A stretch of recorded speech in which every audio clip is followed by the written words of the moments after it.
Ang himno ng salita ng Diyos. Siya ang ating Diyos.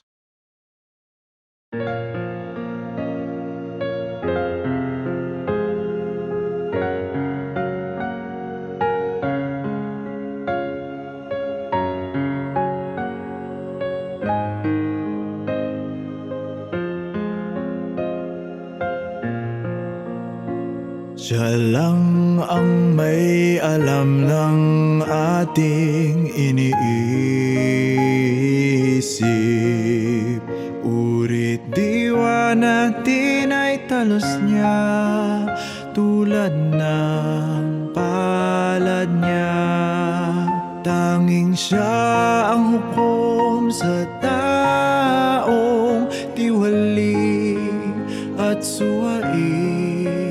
Tanging siyang magsasabit gagawa sa atin sa ngalan ng Diyos.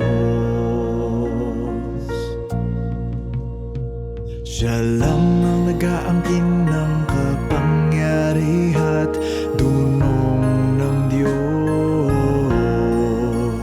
Tanging siya lamang ang nag-aangkin ng dangal ng Diyos. Ang disposisyon ng Diyos at kung ano siya at meron siya ay ganap na hayag sa buo niyang katawan.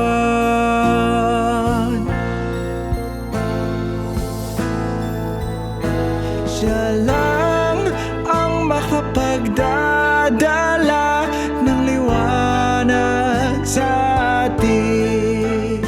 Siya lang ang makapagtuturo ng tamang daan.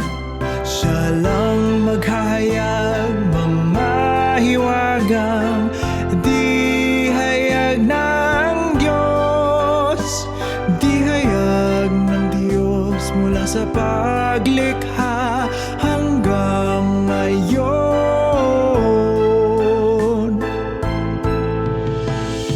Siya lang ang magliligtas sa atin mula kay Satanas at mula sa tiwali ng ating disposisyon. Siya lang ang magliligtas sa atin mula kay Satanas at sa tiwaling disposisyon ng ating disposisyon.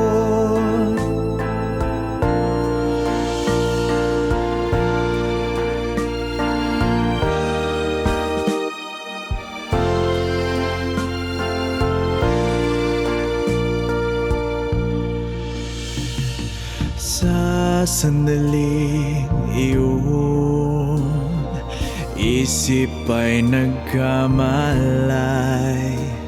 Espiritu natin ay tila nabuhay. Ang karaniwan at hamak na taong ito na namumuhay kasama natin at di natin tanggap sino siya. Di ba't siya'y asam natin araw at gabi? Pinakahihintay Panginoong Hesukristo. Siya to, talagang siya to. Siya ay ang ating Diyos. Siya ang katotohanan, daan at buhay. Siya to, talagang siya to. Siya ay ang ating Diyos. Siya ang katotohanan, daan at buhay. Tunay ngang katotohanan, daan at buhay.